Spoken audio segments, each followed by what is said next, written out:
Слава Україні! Героям слава! Мова – це зброя, російська мова окупанта, українська понад усе, українська понад усе. Слышите? Как это уже звучит. Не как лозунг, а как ежедневный ритуал.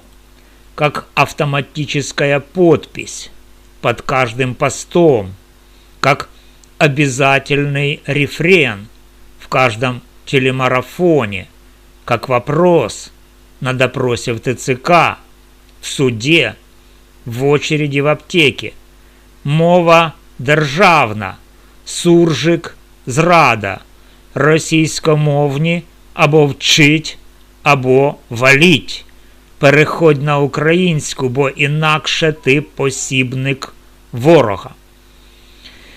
Я Валерий Табаков, юрист, кандидат технических наук, этнический болгарин, для которого русский – это язык родителей, язык книг, язык первых мыслей, первых шуток с друзьями детства. Каждый день я сталкиваюсь с этой новой реальностью. И каждый день вижу, как фраза «украинска» понад усе превращается в нечто гораздо более жесткое. Твоя личная жизнь, твои привычки, твоя семья, твое детство – все это второстепенно, если оно не вписывается в национальный нарратив. Перешел на украинский в 2022. Герой, сознательный, правильный. Остался на русском в 2023, 2024, 2025. Уже подозрительный элемент. Потенциальный коллаборант, человек, которого можно безнаказанно травить в комментариях, на работе, в подъезде. Пуф, и ты уже в черном списке неблагонадежных. Пуф, и твое видео на русском в ТикТок зарепортят 1000 раз за пропаганду. Пуф, и тебя в комментариях под постом называют ватником, рашистом, недочеловеком, хотя ты просто попросил соседа говорить потише в 23:47. Примеры из моей практики за последние месяцы. Их десятки, если не сотни. Клиентка, 42 года, учительница младших классов в Харькове. Пишет детям задания на русском, потому что дети из прифронтовых сел. Многие только что выехали из оккупации. Русский для них язык безопасности, язык дома. Ее увольняют по статье «Невыполнение языковых требований». В суде судья спрашивает, а чому ви не перейшли на державну мову? Це ж ваш обов'язок як педагога и громадянина. Обязанность. Слово, от которого у многих начинается нервный тик. Еще один случай. Парень, 27 лет, IT-специалист из Одессы, ведет техподдержку на русском, потому что 70% клиентов компании из русскоязычных регионов Украины, Беларуси, Казахстана. Компания получает предписание от уполномоченного по защите государственного языка. Штраф 17 000 гривен и требование перевести всю коммуникацию на украинский в течение 30 дней. Парень пишет мне в личку ночью: Валерий, я не националист, я не предатель, я просто хочу, чтобы люди получали помощь. Что мне теперь? Уволиться? Уехать? Молчать? Или вот, совсем свежий кейс из февраля 2026. Мама 3 детей в Днепре выложила в Instagram Stories, как читает детям на ночь Винни-Пуха Заходера по-русски. Через 2 часа скриншоты в местных пабликах, угрозы в директ, звонки от патриотических активистов с вопросом: «Ты что, не уважаешь Украину?» Она удалила сторис, заблокировала аккаунт, неделю не выходила из дома. Ребенок старший спрашивает: «Мам, а почему нельзя читать Винни-Пуха? Он же не русский, он медведь». Мы с вами смотрим на все это через призму права, конституции, здравого смысла и простого человеческого уважения. Статья 10 Конституции Украины «Государственный язык украинский». Но свободное развитие, использование и защита русского и других языков национальных меньшинств гарантируется. Международный пакт о гражданских и политических правах, Европейская хартия региональных языков, решение ЕСПЧ по языковым вопросам – все это существует. Для нас русский язык – это не идеология, не язык врага, а просто инструмент. Инструмент мысли, любви, памяти, бизнеса, воспитания детей, общения с родителями, которые не захотели, не успели или не смогли переучиться в 60 плюс лет. А теперь давайте, как и договаривались, откроем другой взгляд. Тот, который для многих из нас звучит как нож по стеклу. Если у вас еще не потекли шаровары и не закипела кровь, подтяните пояс потуже и послушайте внимательно. Для значительной и очень громкой части общества язык – это не инструмент, а символ. Символ победы, символ сопротивления, символ национального достоинства. Логика такая. Пока мы говорим по-русски, мы слабое звено. Пока дети читают Пушкина и смотрят смешариков, русский мир внутри нас не побежден. Значит, надо давить все русское. Книги, песни, фильмы, общение, даже мысли. Штрафовать, отменять, заставлять, унижать. Если надо, чтобы человек почувствовал, или ты с нами, или ты никто, ничто, и звать тебя никак. Это нациоцентричный, коллективистский взгляд. Нация и ее символы, в данном случае мова, важнее отдельного человека, его привычек, его комфорта, его детских воспоминаний, его права на частную жизнь. Украина понад усе. Твоя личная жизнь ниже. А теперь противоположная позиция. Индивидуалистическая, эгоистическая или, если хотите, либертарианская. Часто просто человеческая. А с какой, собственно, стати я должен перестраивать всю свою жизнь, всю свою идентичность под чей-то национальный проект? Я родился в этой стране, я плачу здесь налоги, я не совершал преступлений, я не агитирую за Россию. Почему я обязан менять язык, на котором думаю, мечтаю, люблю, работаю? Мой комфорт, моя свобода, моя семья, мои родители, мои дети – это мое, а ваша державна мова – это ваша вера.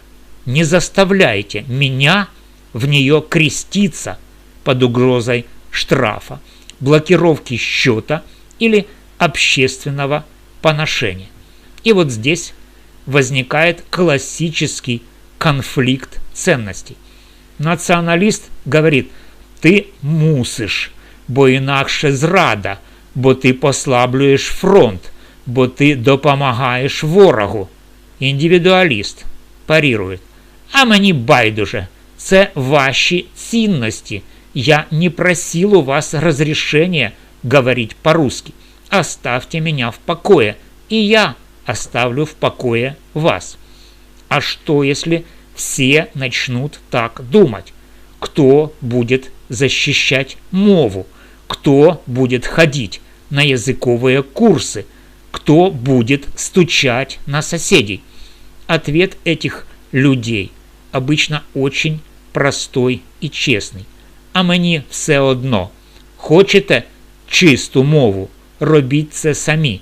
Хочете примушувати? Примушуйте. Но тогда не удивляйтесь, когда люди будут искать пути обхода, уезжать, давать взятки, покупать справки о инвалидности по зрению, молчать в тряпочку или просто тихо ненавидеть систему, которая их заставляет. Представьте себе на минуту, что лично для вас вся эта украинскость вдруг теряет всякую эмоциональную и ценностную нагрузку. Что остается на первом месте? Личная безопасность, здоровье, деньги, свобода передвижения, право говорить с родителями так, как они привыкли, право читать детям те книги, которые они просят, право смотреть фильмы, которые нравятся, право не чувствовать себя виноватым за то, что твой родной язык – это русский. И вдруг в этой картине мира становится абсолютно нормальным и морально оправданным смотреть российские сериалы и не чувствовать угрызений совести, слушать русскую музыку в наушниках в метро, говорить дома по-русски, если даже на улице только по-украински все вокруг, не знать наизусть список всех гетьманов и не умиляться портрету Шевченко, считать, что языковые инспекторы – это по сути новая политическая полиция, только в более мягкой обертке, открыто говорить, что принуждение к смене языка – это насилие над личностью, и да, иногда даже думать вслух. Может, если бы мы не дергали так сильно за языковые струны в 2014-2021, было бы меньше ненависти и раскола. Звучит максимально мразотно с нашей с вами точки зрения. Безусловно, но для человека, у которого Украина не понад усе, это не мразотно, это просто честно, это просто приоритет своих ценностей над коллективными. Я каждый день вижу эту пропасть в судах, в переписке, в комментариях под моими видео. Вижу матерей, которые плачут, потому что ребенок в школе боится говорить по-русски, даже на перемене. Вижу пенсионеров, которых заставляют заполнять заявление в собезе только на мове, хотя они читать по-украински почти не умеют. Вижу айтишников, которые уезжают в Польшу, Грузию, Сербию не потому что любят Россию, а потому что там никто не лезет к ним в рот с вопросом «А чому російською?». И да, я считаю, что принуждение к смене языка – это та же логика, что и принуждение к мобилизации без выбора, без справедливости, без нормальной ротации. Это логика «государство важнее человека», а я стою на стороне человека. Но реальность 2026 года такова. Идея мова понад усе победила. Она победила в Раде, в судах, в соцсетях, в школах, в телевидении, в умах большинства тех, кто громче всех кричит. Если ты хочешь здесь жить, работать, растить детей, получать пенсию, не сидеть под арестом за пост в 2019 году, приходится это учитывать. Можно, конечно, продолжать бороться в судах, я это и делаю. Можно эмигрировать, можно купить справку, можно молчать и ждать, когда это все закончится. Но иллюзия, что я просто буду говорить по-русски и никто меня не тронет, это уже опасная иллюзия. Это нехорошо и неплохо в вакууме. Для государства катастрофически плохо. Теряется лояльность миллионов граждан, растет отчуждение, усиливается эмиграция, падает мотивация что-либо делать для страны. Для конкретного человека, который хочет просто жить своей жизнью, не жертвуя психическим здоровьем и свободой, это часто единственный рациональный путь. А теперь почти под конец хочу напомнить одну очень важную вещь, которую меня учили еще в институте на лекциях по конституционному праву. В Конституции Украины, и это не просто формальность, а принципиальный выбор создателей основного закона, раздел 2 «Права, свободы и обязанности человека и гражданина» стоит первым. Он идет сразу после раздела 1 «Общее положение» и перед всеми остальными разделами, включая раздел 3 «Выборы, референдум», раздел 4 «Верховная Рада», раздел 5 «Президент», раздел 6 «Кабинет министров», раздел 8 «Правосудие» и так далее.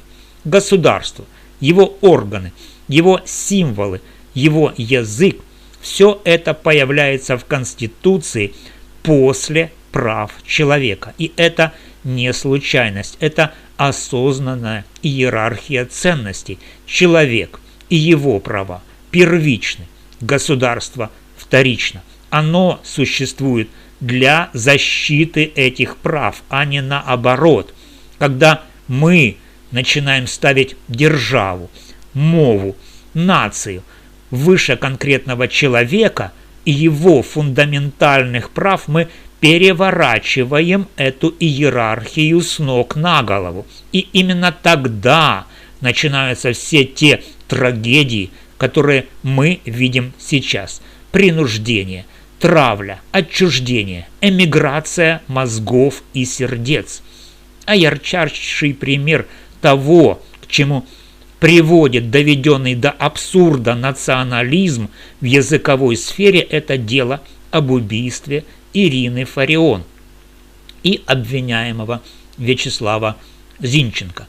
Фарион – человек, который годами делала язык оружием, оскорбляла русскоязычных военных, требовала увольнений, публично унижала людей за их речь, превращала лингвистику в идеологический таран.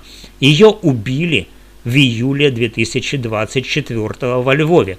Выстрел в голову, смерть в больнице. Обвиняемый 18-летний парень из Днепра Вячеслав Зинченко, которого держат под стражей уже 1,5 года, на февраль 2026 продление до 9 марта без залога, доказательства обвинения, адерологическая экспертиза, запах совпадает на 99,9% по 3 собакам, косвенные улики, запись разговора с сокамерником, где он якобы признается в личной неприязни, но потом это отрицает под давлением, отсутствие прямых улик вроде ДНК, оружия или видео с четким лицом. Защита утверждает, Зинченко не похож на человека с камер. Свидетели отрицают его сходство. возможное давление, политический контекст. Дочь Фарион, София Особа, активно участвует в процессе. Подает гражданский иск на 15 миллионов гривен, планирует перечислить в поддержку Легиона Свобода, где погиб ее муж, обвиняет защиту в затягивании, требует детектора лжи. А вокруг Зинченко сформировалась целая группа поддержки. Люди приходят в суд в футболках с его фото, с плакатами «Зинченко невиновен», волю Зинченко футболисту, сыну защитника Украины, спорят с Софией Особой и ее сторонниками прямо в зале, снимают видео, ведут трансляции. Они из разных городов, называют дело сфабрикованным, политическим, мотивированным ненавистью к неправильным взглядам. Это не просто суд, это поле битвы двух радикальных мировоззрений. Один видит в языке священную корову, за которую можно и нужно убивать или хотя бы ненавидеть до смерти. Другой видит в таком подходе фашизм и реагирует соответственно. Я разбирал это дело подробно в своих видео. Презумпция невиновности пока работает. Сомнения толкуются в пользу обвиняемого. Прямых улик нет. Дело может развалиться, но сам факт существования такой группы поддержки показывает, когда национализм переходит в агрессию и принуждение, он рождает зеркальный ответ от радикалов другой стороны. И в итоге страдает не только Фарион или Зинченко, страдает вся страна, потому что вместо права и диалога мы получаем ненависть, суды как арену и поляризацию до предела. Дисклеймер, потому что без него меня опять обвинят в зраде. Я не призываю валить из страны. Я не говорю, что украинский язык не нужен или вреден. Я не против украинизации там, где она добровольная, мягкая, мотивирующая. Я описываю, как мыслят миллионы людей, которых вы называете зрадниками, ватниками, коллаборантами, а они себя таковыми не считают. Они считают себя просто людьми, которые хотят жить без постоянного чувства вины за свой язык. Если вам это неприятно читать, понимаю. Если хочется поспорить, пишите в комментариях, согласны, не согласны, считаете, что принуждение оправдано войной, или считаете, что права человека важнее символов. Готовы ли вы лично заставлять бабушку 75 лет учить украинский, чтобы она могла получить субсидию? Готовы ли вы штрафовать маму за то, что она поет ребенку колыбельную на русском? Буду благодарен за лайк, репост, подписку, комментарий и, конечно, за поддержку донатами канала. Без вас я как украинская судебная система без независимости. Громко кричит о справедливости, но на деле почти бессильна. Ссылки на Монобанк, на Приват, на болгарский Фигбанк в описании под видео и в первом закрепленном комментарии. Если вы бренд, хотите рекламу у юриста, который не боится говорить то, о чем другие молчат, пишите на почту. Слава праву, свободу слову, волю людям, а не символам. Ваш юрист для русскоязычных украинцев Валерий Табаков.